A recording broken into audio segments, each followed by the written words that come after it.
అయితే ఇదే కేబినెట్ సమావేశం గురించి నిన్న కొండా సురేఖ గారు క్షమాపణ చెప్పారు. మా కూతురు ముఖ్యమంత్రి గారిని అన్న మాటలకి మేము క్షమాపణ చెప్తున్నామని. ఆ వీడియో ఒకటి నిన్న రిలీజ్ అయింది. కేబినెట్ సమావేశం అంతా అయిపోయిన తర్వాత ఆమె మీడియాకు అడ్రస్ చేసి నిలబడి మాట్లాడారు. మాట్లాడింది నిన్నటి ఒకసారి. అదంతా ఒక కాంగ్రెస్ కుటుంబంలో టీ కప్పులో తుఫాన్ లాగా మన కుటుంబాలలో గొడవలు వస్తాయి. అట్లనే కొన్ని మిస్అండర్స్టాండింగ్స్ వల్ల మాలో కూడా కొంత గొడవ రావడం జరిగింది.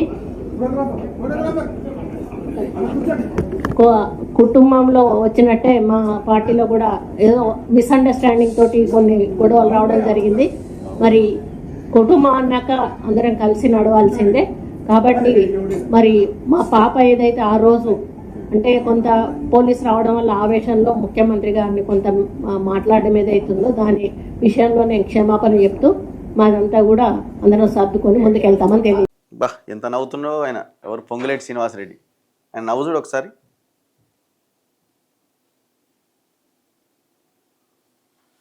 ఇప్పుడు ఇది ఇంకా అయిపోయినట్టేనా గొడవ?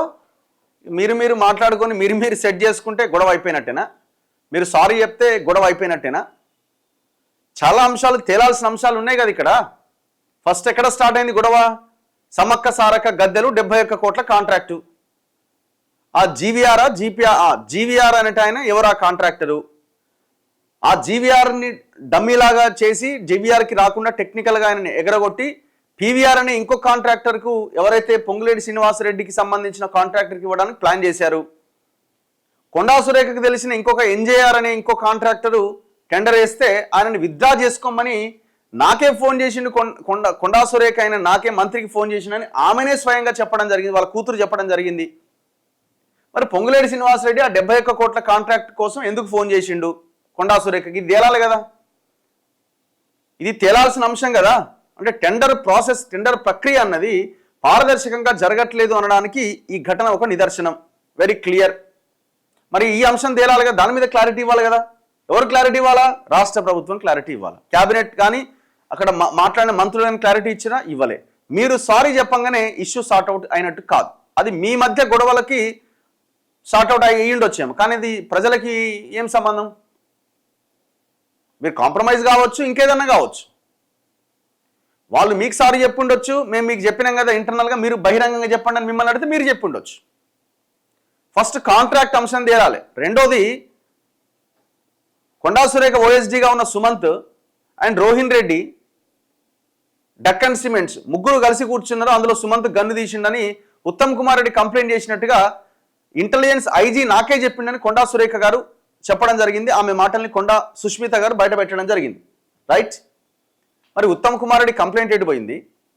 ఉత్తమ్ కుమార్ రెడ్డి కంప్లైంట్ ఇచ్చిండా? ఉత్తమ్ కుమార్ రెడ్డికి ఇంకెవరి చేతనైనా ఇప్పించిండా? మరి ఆ సుమంత్ తీసిన గన్ను ఎడిపోయింది? నిజంగానే గన్ను తీసిండా, తీయలేదా? తీస్తే ఎవరి గన్ను? అక్కడే కూర్చున్న రోహిన్ రెడ్డి చూస్తూ ఉండిపోయిండా? మరి ఆయన ఎందుకు నోరు విప్పలేడు? ఆయన ముఖ్యమంత్రికి చాలా దగ్గరగా. మరి ఇవన్నీ ప్రశ్నలకు ఎవరు సమాధానం చెప్పాలి? ఇంతకీ డక్కన్ సిమెంట్స్ వాడు ఎక్కడ ఉన్నాడు? మొత్తం వాడు వ్యవస్థని, పర్యావరణాన్ని, ప్రకృతిని అంతా నాశనం చేసిన ఈ దొంగ ఎక్కడ పోయింది? వాడు ఎందుకు మాట్లాడుతున్నాడు? కంపెనీ వాడు అసలు ఆ కంపెనీ మీద యాక్షన్ ఏది ఇంతవరకు? రోహిన్ రెడ్డి మొత్తం డాక్యుమెంటేషన్ అంతా రెడీ చేసుకొని పసుపులేటి సురేష్ అనే ఒక వ్యక్తి ఇన్ఫర్మేషన్ ఇస్తే ఆ డేటానంతా తీసుకొని మీరు ఏం చేసిర్రు? నేను ముఖ్యమంత్రి ముందు పెడతాను అంతా కలెక్ట్ చేసుకున్నారు కదా. మరి ఆ డాక్యుమెంటేషన్ అంతా ఏమైంది? ముఖ్యమంత్రికి ఇచ్చిర్రా? ముఖ్యమంత్రికి ఇస్తే చర్యలు ఎటుపోయినాయి? హుజూర్ నగర్ ఎమ్మెల్యేగా ఉన్న ఉత్తమ్ కుమార్ రెడ్డి గారు, మీరు ఈ డెక్కన్ సిమెంట్స్ మీద, అంజనీ సిమెంట్స్ మీద మీ అభిప్రాయం ఏంది? వాళ్ళు అక్కడ చేస్తున్న కబ్జాల మీద, కృష్ణానది దగ్గర నుంచి మొత్తం పర్యావరణాన్ని విధ్వంసం చేస్తున్న దాని మీద మీ అభిప్రాయం ఏంది? దాని మీద ఏమైనా యాక్షన్ తీసుకోమంటారా, వద్దంటారా? ఇవన్నీ అంశాలు తేలాల్సినవే కదా. మరి వీటికేం క్లారిటీ రాలే కదా, వీటన్నిటి క్లారిటీ రాలే కదా. అంతేకాదు, నేను చేసిన ఇంటర్వ్యూలో కొండా సురేఖ గారి కూతురు చాలా క్లియర్గా మంచిరేవుల దగ్గర ఒక భూమి విషయంలో ముఖ్యమంత్రి జపాన్లో ఉండి, ముఖ్యమంత్రి పొంగులేటో జపాన్లో ఉండి ఆగమేఘాల మీద మేము తీసుకున్న నిర్ణయాన్ని ఆపడానికి ప్రయత్నం చేశారు. ఆ మంచిరేవుల ఈ ప్రాంతం ఆ ప్రాంతం ఒక్కొక్కరు పంచుకున్నారు ముఖ్యమంత్రికి సంబంధించిన బ్రదర్స్ అని ఆమె చాలా సీరియస్ అలిగేషన్స్ పెట్టడం జరిగింది. వాటికి సంబంధించిన విషయంలో క్లారిటీ రావాలా? ఎవరు క్లారిటీ ఇవ్వాలి దీని మీద? మీరు సారీ అని చెప్పినంత మాత్రాన మీరు కాంప్రమైజ్ అయితే ఇక ఇష్యూ ఎందుకు, గొడవ ఎందుకు అని అనుకుంటే అది కాదు కదా. ఇది క్లారిటీ ప్రభుత్వం ఇవ్వాలా. నవ్వుతున్న పొంగులేటి శ్రీనివాసరెడ్డి 71 కోట్ల కాంట్రాక్ట్ గురించి చెప్పాలా? అదే కాంట్రాక్టు చివరికి ఎండోమెంట్ ఆ శాఖ నుంచి తీసుకుపోయి మళ్ళీ రెవెన్యూ శాఖకి ఎందుకు ట్రాన్స్ఫర్ చేశారు, దాని గురించి పొంగులేటి శ్రీనివాసరెడ్డి చెప్పాలా? ఇట్లా ఆమె దాదాపుగా ఒక 5-10 ఎలిగేషన్స్ పెట్టింది మీరు మీద, మీ మీ మీ మీ ప్రభుత్వం మీద, ప్రభుత్వంలో ఉన్న ముఖ్యమంత్రి మీద.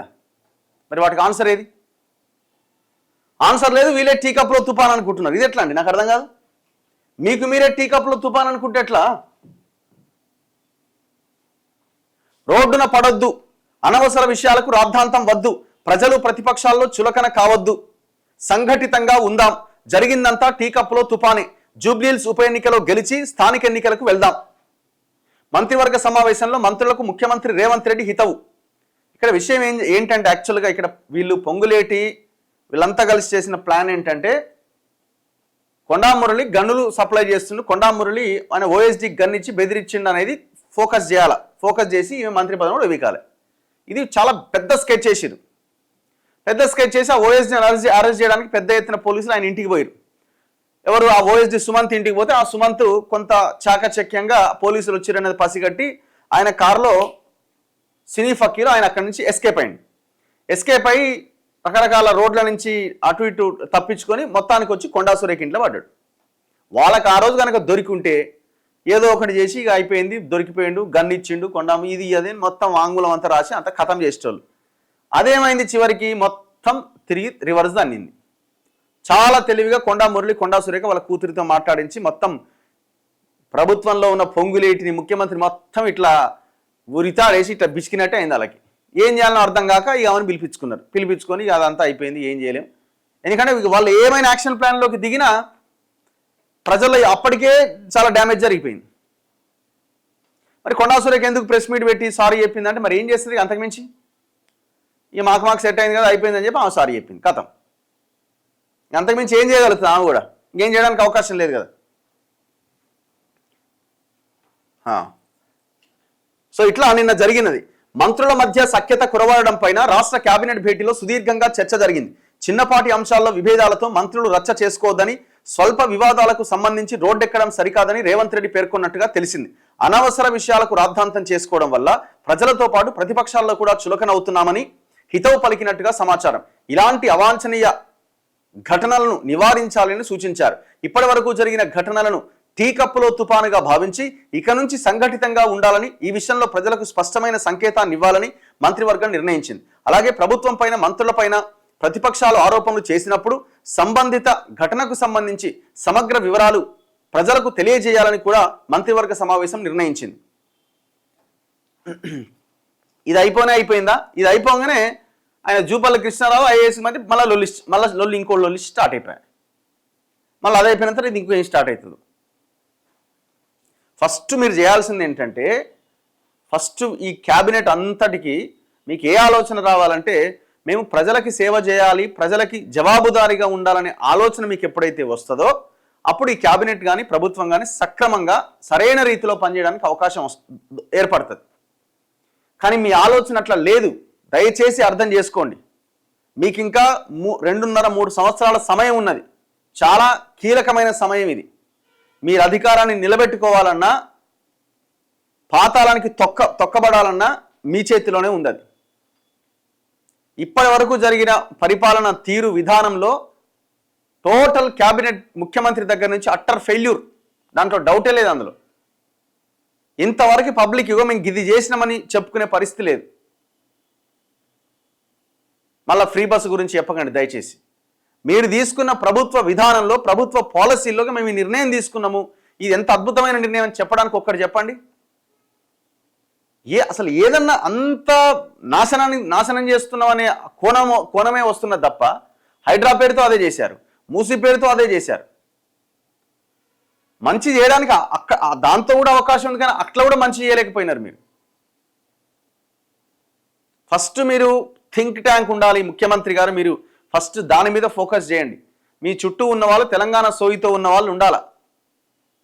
మీరు ఇంకా అనుకుంటున్నారేమో ఎవ్వరు మాకు సంబంధించిన వాళ్ళు రాజకీయాల్లో లేరు, వాళ్ళందరినీ బయటనే పెట్టి నేను ఒక్కనే ఉన్నాను. కానీ బయట జరుగుతున్న వ్యవహారం వేరేగా ఉన్నది. అధికారంలో లేకపోయినా అధికారాన్ని అడ్డం పెట్టుకొని ప్రతి రియల్ ఎస్టేట్ ఫైల్ మీ వాళ్ళ దగ్గరికే పోతున్నది. ఇది కూడా ఆలోచించుకోండి దయచేసి. ఎంత బ్యాడ్ నేమ్ ఉన్నది బయట, ఎంత భయంకరంగా వినిపిస్తున్నది అన్నది ఆలోచించుకోండి. ఎవ్రీ ఫైల్ ఆడికే పోతున్నది. పోయేటప్పుడేమో రెడ్ కార్పెట్, ఆ ఎవడైతే ఫైల్ ఇస్తాడో వాడు వన్స్ ఫైల్ ఇచ్చిన తర్వాత వాడిని తెక్కలేరట. ఇది కూడా వినబడుతున్నది. ఏం చేస్తున్నారు, ఆ వాడు ఫైల్ ఆ చేతిలో పెట్టగానే ఆయన డైరెక్ట్ ఎవడి మీద అయితే కంప్లైంట్ ఉందో లేకపోతే ఎవరిదైతే ల్యాండ్ ఉందో వాళ్ళు కాంటాక్ట్ అవుతున్నాయి, మధ్యలోనే ఎగరగొడుతున్నారట. ఇది కూడా బయట టాక్ వినబడుతున్నది. సో ఇది చాలా ప్రమాదం ఇది. ఎందుకంటే పోయిన గవర్నమెంట్ హయాంలో జరిగిందంతా గిదే దందా. ఇది జరగకుండా ఆపండి. ఎప్పుడైతే మీరు ప్రజల కోసం మేము పనిచేస్తున్నామనే ఆలోచన ప్రజలకు వస్తుందో, కొంత ఏదైనా స్కీమ్ అటు ఇటు అయినా లేట్ అయినా అర్థం చేసుకోగలుగుతారు ప్రజలు. కానీ మీరే కరెక్ట్గా లేనప్పుడు ప్రజలు ఎట్లా అర్థం చేసుకుంటారు? నా దగ్గర డబ్బులు లేవు, మేము రాష్ట్రాన్ని దివాలా తీసిపోయిండు అని అంటే వాస్తవమే కావచ్చు. కానీ మీరేం చేస్తున్నారు? దానికి అనుగుణంగా అడుగులు వేస్తున్నారా? అడుగులే పడతలేవు కదా. చివరికి ఏమైపోయిందంటే ఇంకొక 2 ఏళ్ళ ఎలక్షన్స్ ఉన్నాయి, మళ్ళీ గెలుస్తామో లేమో అని చెప్పి ఇక అసలు ఎంత భయంకరం అంటే ఇట్లా ఆ రోడ్ల మీద మనం ఉంటారు కదా చూసిరా, అవి ఆ స్థాయిలో ఉన్నది పరిస్థితి. అంటే మీకు ఎవరికి నమ్మకం లేదు మళ్ళీ నెక్స్ట్ మేము అధికారంలోకి వస్తామా రామా. ఉన్నది 2 ఏళ్ళే సంపాదించుకోవాలి. మొత్తం దాని మీద పడ్డారు. ముఖ్యమంత్రికి సంబంధించిన దగ్గరి మనుషులు కూడా దాని మీదనే పడ్డారు. ఆయనను గాలికి వదిలేసారు. పోనీ ఆయనకైనా ఉండాలి కదా, వీళ్ళంతా ఇదిగా తయారైపోయి మొత్తం దాని మీద పడ్డారు. వీళ్ళందరినీ కొంత సైడ్ చేసి మంచి ఆలోచనలను పెట్టుకోవాలని ఆయనకు కూడా ఆలోచన లేకుండా పోయింది. మారండి దయచేసి.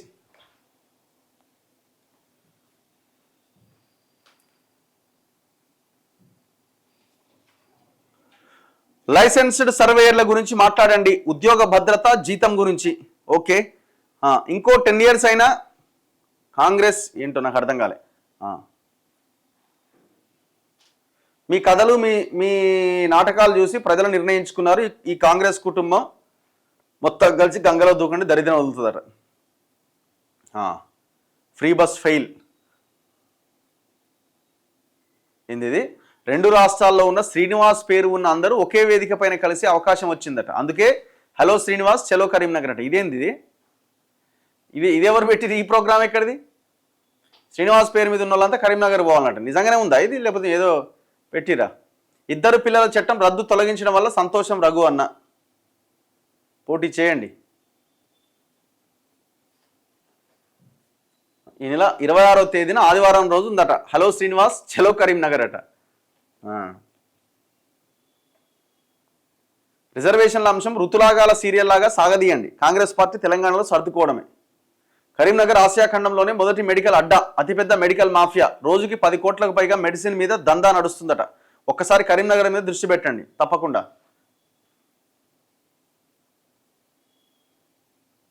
తప్పు చేసిన సామాన్యులు కూడా క్షమాపణలే చెబుతారు, సరే అని సరిపెట్టుకోవాలి అధికారులు ప్రజాప్రతినిధులు.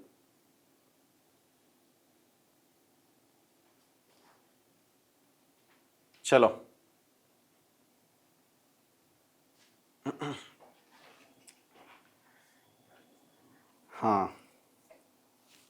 మళ్ళీ ఓటుకు వస్తే జోడు తెగుద్దట. జోడా అంటే చెప్పులా? ఓకే, మొత్తం స్కామ్గ్రెస్ సొంత ఎజెండా మాత్రమే ఉంటుంది వీళ్ళే. కానీ ఇప్పుడు సర్దుకొని పోతారు, ముందు ఎలక్షన్స్ ఉంటాయి కాబట్టి. బీసీలను మోసం చేస్తున్నాడట. మళ్ళీ దాని గురించి మాట్లాడి ఏంది ఆయన చేసిన మోసం ఏంది? ఫస్ట్ గవర్నమెంట్స్ని క్వశ్చన్ చేయడం నేర్చుకోండి. ఫస్ట్ మనం ప్రభుత్వం మీద మాట్లాడి మిగతా వాళ్ళ మీద మనం మాట్లాడవచ్చు. ఆయన ఏం గవర్నమెంట్లో ఉన్నాడా? లేదు కదా. అన్న ఒక హౌస్ పర్మిషన్కి వెళ్తే 1,00,000 తీసుకున్నారట. ఎక్కడ బ్రదర్ ఇది? ఎక్కడ? ఐఏఎస్ రిజ్వీ మంచి వ్యక్తి, స్ట్రిక్ట్ పర్సన్, అందుకే పవర్ సెక్టార్ నుంచి తీసేశారు. అతను లాబింగ్ కోసం రాజకీయ నాయకుల ఆలోచనలను వినడు. చలో, రంగనాథ్ ఒక్కడు చాలు గవర్నమెంట్ని కూల్చడానికి. అందుకే కేటీఆర్ కారు కావాలా, బుల్డోజర్ కావాలని స్లోగన్ తీసుకొచ్చిండు. వాస్తవమే మీరు చెప్పింది. నేను కూడా ఈ లైన్ చెప్పిందే నేను కదా, నీకు ఒక్క రంగనాథ్ చాలు మొత్తం ఖతం చేయడానికి కాంగ్రెస్ నని. రఘు గారు నమస్తే, ఒకసారి పదవీ విరమణ బెనిఫిట్స్ గురించి దృష్టి సారించండి. వాళ్ళ బాధ వాళ్ళది, పాపం సంవత్సరాలు అవుతుంది వాళ్ళకి రావాల్సిన అవి వాళ్ళకి రావట్లా.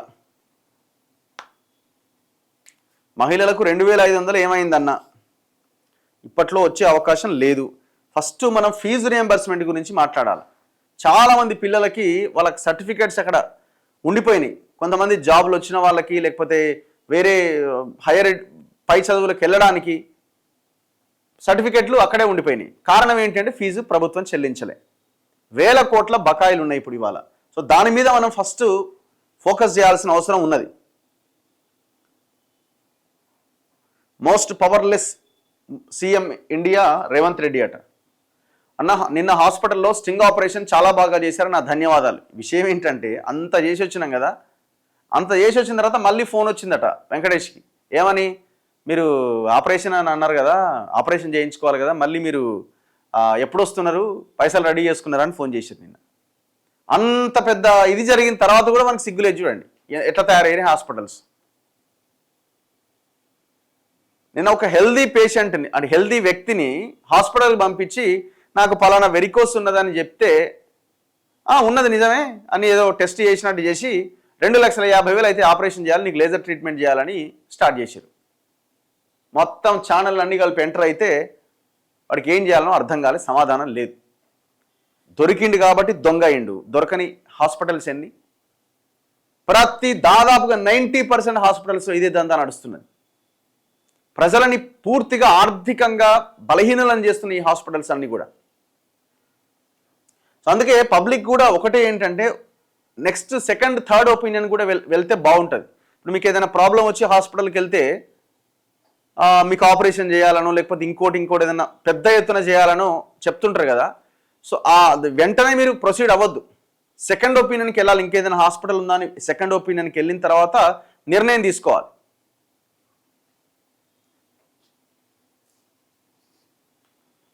కాంట్రాక్టర్ల బిల్లుల గురించి మాట్లాడండి.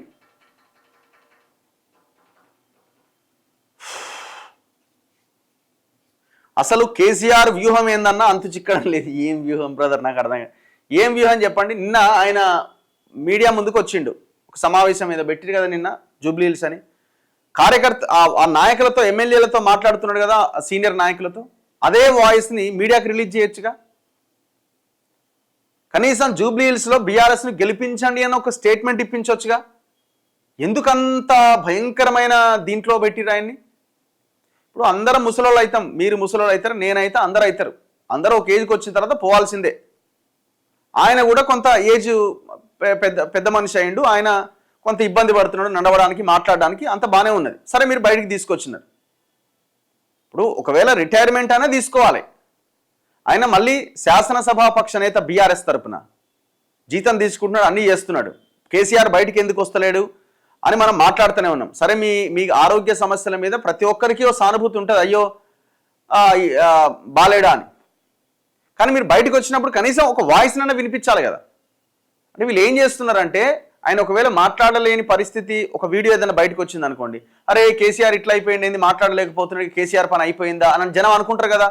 సో అది లేకుండా ఇగో ఉన్నాడు ఇగో వచ్చిండు అని అదే చూపిస్తున్నారు. ఇక అంటే ఒక పెద్ద ఫిగర్ వెనకాల ఉంది, బీఆర్ఎస్ పార్టీ వెనకాల ఏం కాలేదు ఆయనకని చెప్పే ఒక ప్రయత్నం, ప్రొజెక్షన్ ఒకటి గట్టిగా జరుగుతున్నది. ఎంతకాలం చేస్తారు ఇట్లా? ఏదైనా రియాలిటీ ఉండాలి, ప్రజలకు వాస్తవాలు చెప్పాలి. ఇప్పుడు ఆయన ఏజ్ అయింది, రిటైర్మెంట్ ప్రకటించండి, ఏముంది అందులో? అందరికి ఏదో ఒక స్టేజ్ ఉంటుంది కదండి.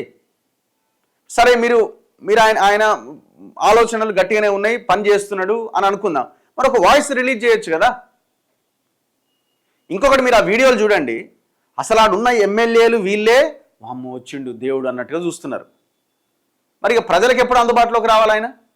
ఒకసారి ఆలోచించండి. వాళ్ళే బిత్తరపోయి చూస్తున్నారు, ఇట్లా కాళ్ళు మొక్కుతున్నారు, ఆగమాగం చేస్తున్నారు. అంటే మీకే దర్శనం లేదు, మరి ప్రజలకి ఎట్లా దర్శనం ఉంటుంది అపోజిషన్ లీడర్గా? అందుకే మీరు ఆ అపోజిషన్ లీడర్ పదవిని మీ కుటుంబానికే ఇచ్చుకోండి. మీరు వేరే వాళ్ళకి ఎట్లా ఇవ్వరు. కేటీఆర్కే ఇవ్వండి, హరీష్కే ఇవ్వండి, లేదు ఇంకోరికే ఇవ్వండి, ఆ కౌశిక్ రెడ్డికే ఇవ్వండి. పని చేయండి, ప్రజల కోసం, ప్రజా సమస్యల మీద కొట్లాడండి. సరే మీరు 10 ఏళ్ళు ఏం చేసారు దానికి కూడా ఆన్సర్ చెప్పాల్సి ఉంటుంది, పక్కన పెట్టండి. అట్లీస్ట్ మీరు అపోజిషన్ లీడర్స్గా ఆ పని చేయండి. ఇంకెంతకాలం చెప్పుకుంటారు కేసీఆర్ ఉన్నాడు, మా వెనకాల కేసీఆర్ ఉన్నాడని? పులి మా కేసీఆర్, అవును పులి మాట్లాడదు కదా, కరెక్టే. అవుట్ సోర్సింగ్ వాళ్ళ గురించి మాట్లాడండి, విద్యుత్ సంస్థల ఆర్టిజన్స్ గురించి మాట్లాడండి. ఈ దేశానికి పట్టిన దరిద్రం కాంగ్రెస్ ఎప్పుడైతే దేశంలో లేకపోతే అప్పుడు మన ఇండియా అభివృద్ధి చెందిన దేశంగా అవతరిస్తుందట. అన్ని పార్టీలు గంతే ఉన్నాయి, గంతలో బొంతలే అవన్నీ, ఇది అది అని ఏం లేదాడ, అంతా ఒకటే.